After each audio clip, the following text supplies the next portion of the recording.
In this video, we're going to take the pieces of wood that we prepared in the previous video, measure out, mark and cut our cross-halving joint that's going to form the top half of our bar stool. As before, we're going to use no machine tools here, just simple basic hand tools. So without further ado, let's get to it. So these are all the tools that we were going to require for this section of the build. We need a pencil or a marking knife for marking out our sizes. A steel rule and tri-square are absolutely essential, as is a marking gauge. We're going to need some form of saw. A dovetail or tenon saw would be ideal. And finally, we will require a chisel and mallet to remove the wood that we've marked out. So the first thing we want to do when we're making this cross-halving joint is figure out what faces on our pieces of wood we're going to use as reference planes, because it's very important to always mark out from the same two faces so that we don't get things misaligning later on. So take a look around your wood and decide upon which side you think looks the best to work from. We're looking for one that's just smooth, free from defects and just generally pretty, especially if it's going to be a face that's going to be seen in the end product. So in my case, I've decided to use these two faces here. I can mark them out simply by making a little arrow on the edge that I'm going to use and a little loop on the face that I'm going to use there. Okay. And a little loop. Okay, and that's just going to tell me these are the two sides that I'm always going to use whenever I'm marking and measuring out. So once we've decided upon the two faces that we're going to use as a reference plane, first thing we're going to need to do is actually start measuring things out. Now this piece of wood is 350mm long, so we need to find halfway on this bit of wood in order to mark out where our halving joint is going to go.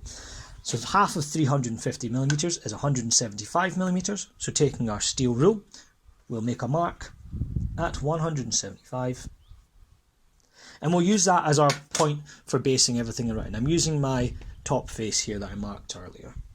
From this point, we're going to mark the width of our joint to either side.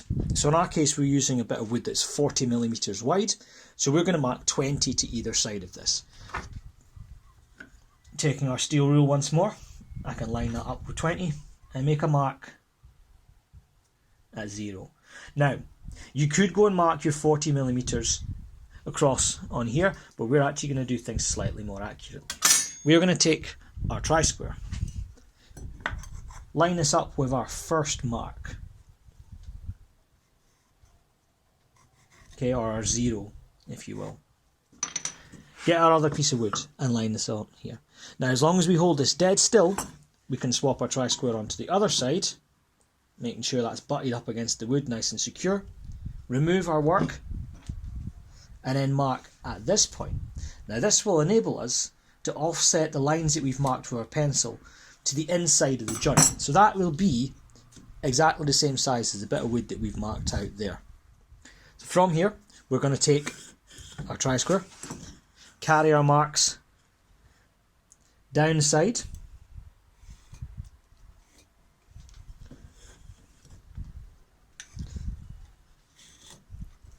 and same goes for the other side here.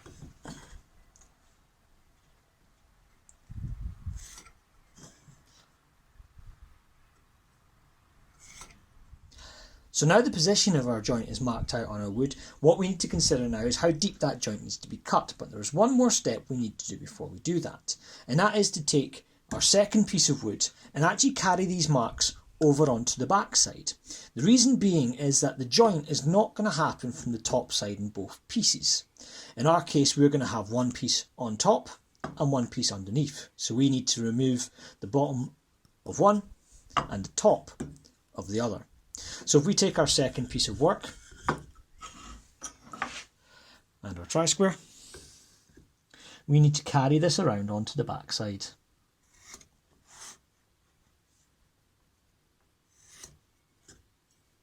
As this is where we're going to take out the woods. Whereas on the other piece, we're going to take out this side.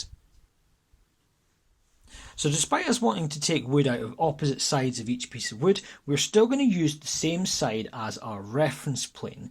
That way, when we mark out the depth of wood that we are going to remove, any sort of inaccuracy between each piece will cancel each other out, as we will have used the same size. Now, when it comes to actually finding the middle of the wood, there is a little trick we can do with our marking gauge, which doesn't require any sort of measurement at all, simply a keen eye and attention to detail.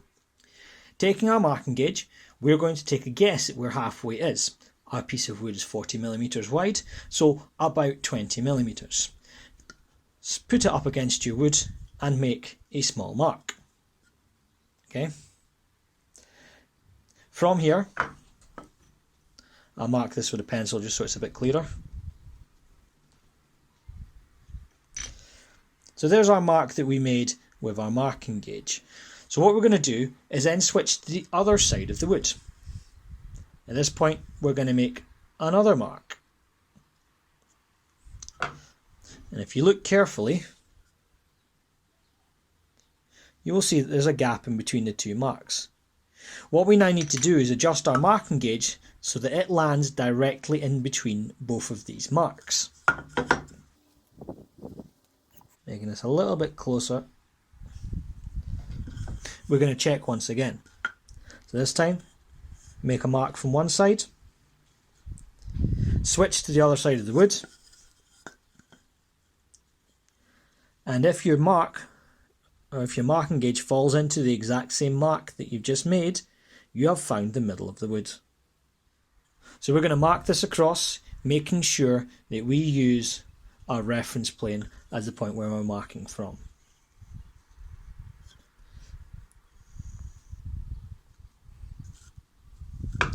If we want help seeing our lines, we can run our pencil along there, just to make things a little bit clearer. We'll turn our attention to our second piece of wood. Once again, we're going to mark from our reference planes.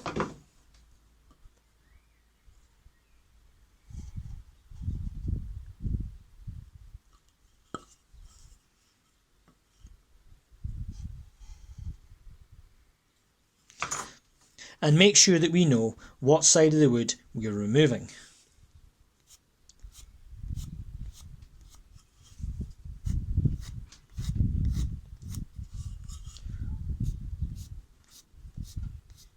On our next piece of wood, we're going to make sure that we mark the other side this time.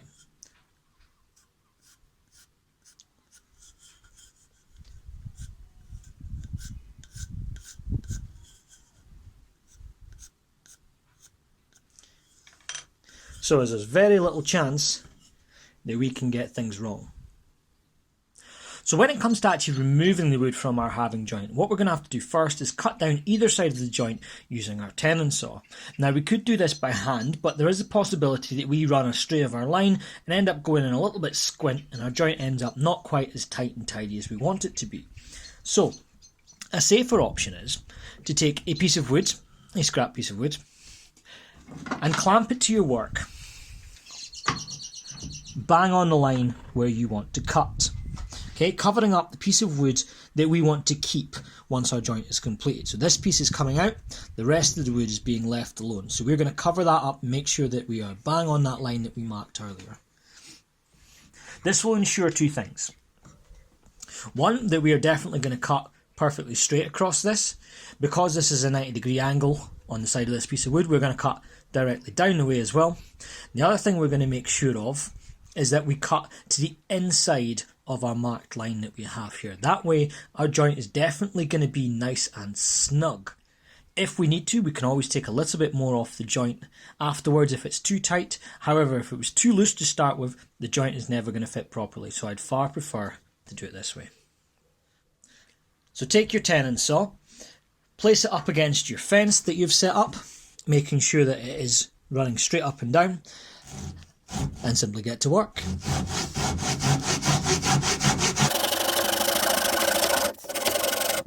As you get towards the end of the cut, make sure you keep a close eye on each side of your cut and that you're not going too far.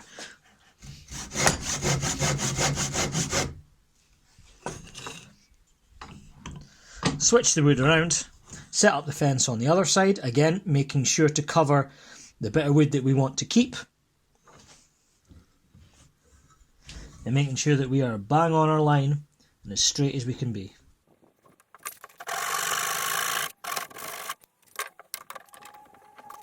The last cut that we are going to make is actually going to run directly through the middle of this, and this is simply to make our chiselling job just a little bit easier, as we can take this out in 2 passes rather than try to knock the whole thing out in one go.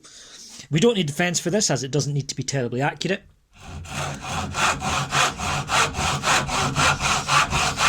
So you see I use my thumb just as a little guide to get my saw started, and then off we go. Again, stop bang on your marks on both sides of the wood. And once we've done this bit, time to change over and do the next one.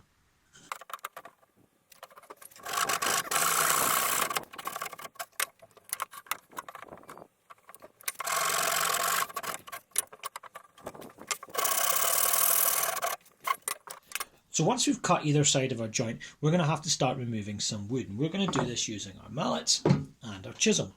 And we're going to make sure that the bevel points down on our chisel. Reason being, it gives us a little bit more control over what the chisel's doing, as it will force the chisel to rise up out of the wood. So depending on what the angle is and how much force we're putting into it, we can control where the chisel goes. Okay? We're just going to knock this one through, letting the chisel rise up as we go, and then we'll come back the other way, creating a little peak in the middle of the woods.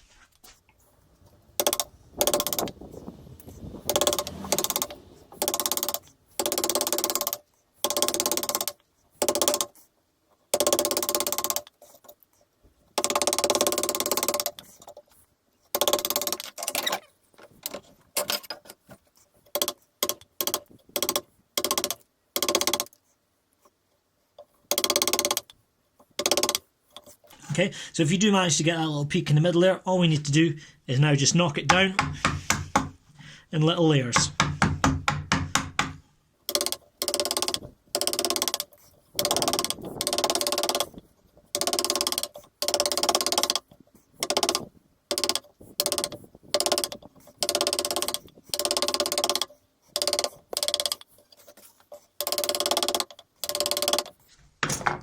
Not far to go now, so we'll switch around.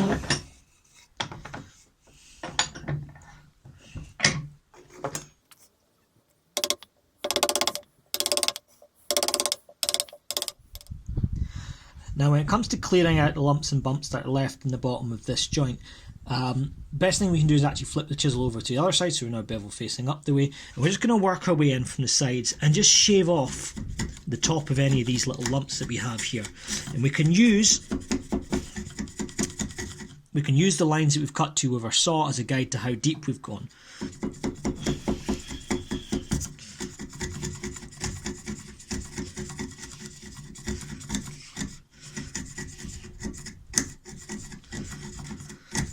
Now, the saw mark I had in the middle has just disappeared through that centre section, so I don't want to take that any deeper. We'll switch this around and we'll come back in the other direction to avoid splitting the woods.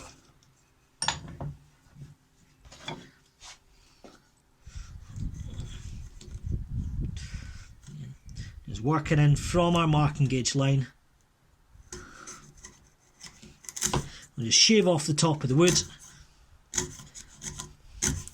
Get rid of the worst of it first of all.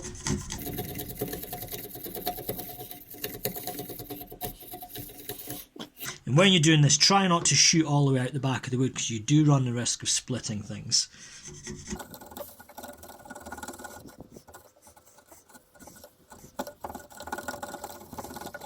Last thing we can do is just run the edge of our chisel along in the corners, just to make sure that you have a nice sharp 90-degree edge in there.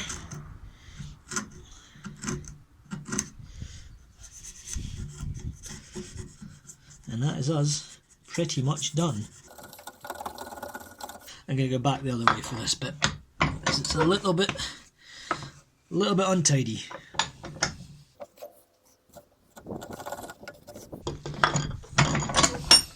Hey presto, one nice joint. Now it doesn't matter if the middle of this joint is a little bit on the rough side, because nobody's going to see it once it's put together. We want to get it as flat as we can, obviously, so we have a nice gluing area, but don't be too worried if there is a little bit of bumpiness still going on there. You're never going to get it perfectly flat. Once you've done the first one, let's switch over and do the next one. Right, so now that we've finished tidying things up, let's see if these parts actually do fit together. I have a feeling it's going to be a very tight fit. Oh yeah, it's going, but it's going to need some help. Let's bring in some assistance, shall we?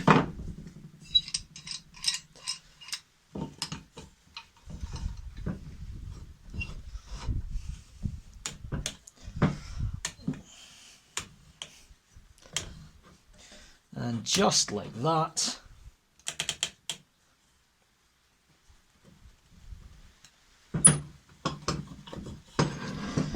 we have an absolutely airtight cross halving joint there. No gaps anywhere to be seen, and that is definitely going to be strong enough to hold the weight of a person sitting on it.